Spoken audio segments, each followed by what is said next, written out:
I'm Elizabeth McNeese, and I'm coming to you from Florida, currently on vacation, but I'm actually based out of the Columbus, Ohio area. I've been an advocate for the last 5 years with National Parents Organization, and I've been working with AFESP and a lot of shared parenting organizations.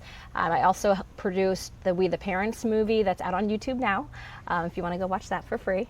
I've been trying to heavily sway and influence legislation in our state to create a presumption of equal shared parenting, amongst other things. Equal shared parenting, I think, is a basic step in the right direction that lawmakers can make, but there's a lot of things wrong with family courts. So I've been trying to address a lot of those different issues as well.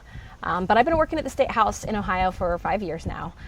5 years ago, we actually were able to be connected with legislators who were interested in introducing an equal shared parenting bill, and we successfully got it introduced, and it was a bipartisan effort. We had, a Democrat and we had a Republican, and we had 59 additional co-sponsors. So 61 out of the 99 representatives at the time came on board right out of the gate with our equal presumption bill. And that was when we learned very quickly that things don't work the way we thought they did. It doesn't matter necessarily how many people support you in the beginning. Really, it comes down to what legislators are willing to do and how hard they're willing to push for a bill. So something that if you're new to advocacy or you've been working for a while and you want to, maybe identify some areas that you can improve on, I would say make sure you're finding legislators who are really willing to go to the bat, because it all sounds common sense, because it is common sense that children need both parents and that equal shared parenting is what's generally best for kids. So it's a no-brainer.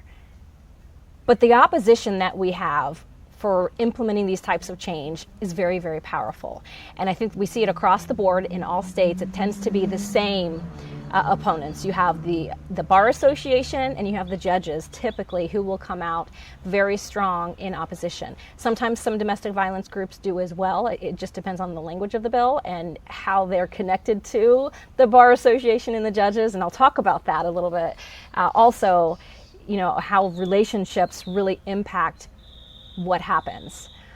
So we learned who our opponents were very quickly, and we felt as citizens we could easily say, look, we have already polled Ohioans. Ohioans want this. We have a lot of co-sponsors. This is common sense. And it doesn't matter that the judges and attorneys don't like it, because they're the ones who benefit from the current system, so they should have no say. We felt like that was all common sense. But we learned, in Ohio especially, that legislators really lean on the bar and they lean on the judges for their expertise, and they want to know what their judges think in their districts. They want to know where the Bar Association stands on these issues, even though everyone knows they benefit from the current system. So right off the bat, I would say if you're getting into advocacy or you want to make some changes, identify the legislators who are favorable, but who will also be willing to stand up and fight the opponents, because they have very deep pockets. I mean, the Bar Association and the judges in Ohio, the Ohio Judicial Conference, they have staff lobbyists. I mean, they full-time lobbyists who walk the State House and connect with our legislators, and they stay on them about bills. They pass them in the halls constantly, and they stop them and say, hey, what about this bill? You really should oppose that bill, or you should not be supporting that bill, and they lean on who they hear from the most. And unfortunately, we the people don't have a lot of people there on our behalf. The lobbyists are there paid to represent organizations. There are no lobbyists for the people. So know your opponent and know how they're connected to the legislators in your state. In our state, the leadership in both chambers, in the Senate and the House of Representatives, even now with this new General Assembly, they're bar members, and they are very loyal to the Bar Association and to the Ohio Judicial Conference. That's problematic for those of us who are trying to implement drastic change that would directly impact their line of work. So make sure you go through, you can, if your judges are elected, you can look through their campaigns, the campaign finances, and find out where their donations are coming from. And you'll find that most judges' donations come from attorneys, and the Bar Association and their members also contribute heavily to legislators. So you want to be aware of where the money is flowing, because you'll want to know who is truly going to be favorable for what we're trying to do and who will likely sabotage it on behalf of the organizations that they represent and that they are trying to advocate for. I think it's easy to get bogged down when you do have a bill on that bill. But one thing we learned the hard way is sometimes your opponents really, really don't like what you're doing, and they will create a counter bill. And that's what happened to us here in Ohio. So we came out of the gate with tons of support, tons of co-sponsors. We had the polling on our side. We had other states to point to where they've done this successfully, such as Arkansas. Kentucky is a neighbor of ours. Since then, West Virginia, you have Missouri. So we had other states over the years to point to say, hey, there's other states already done it. Even our neighbor, has done it. So we were very, I would say, almost cocky. And that was a mistake, because we totally underestimated the opponents. So the judges, what they did is they actually sat down and they wrote a bill of their own. Their bill is 400 pages long, and it is the complete opposite of what we are trying to do with any sort of court reform that would favor equal shared parenting, that would favor both parents when they're fit, willing, and able to be participating in the child's life. They use a lot of the lingo in their testimonies to support their bill. That is the lingo that we use. They are literally taking talking points from things in our old bill and saying that their bill does that, and it's completely false.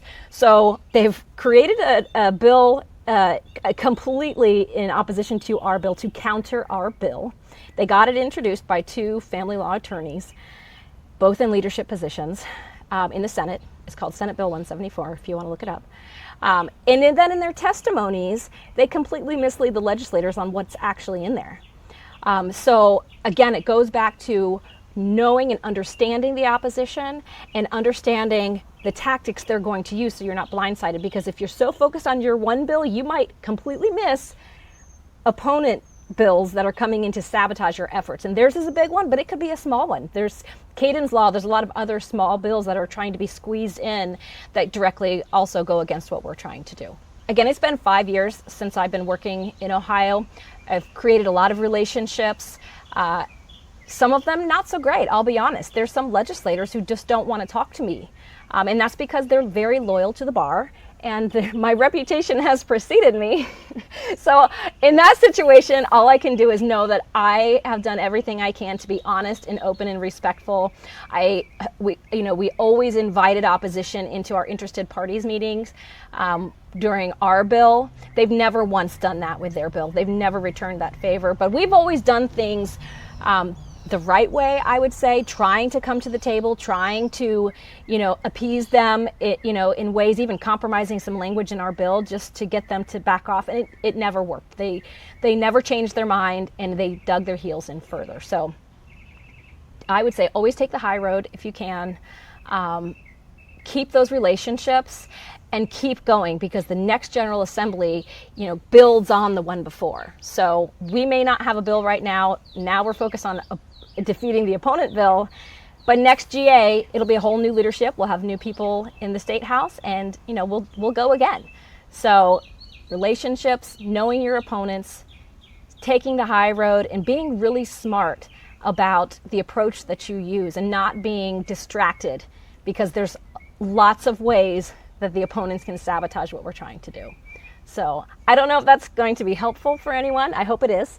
But you can always reach out to me on social media if you have any further questions or want any advice. I'm in this for the long haul, so I'm just thrilled to be part of today, and I hope you guys will enjoy all the other speakers.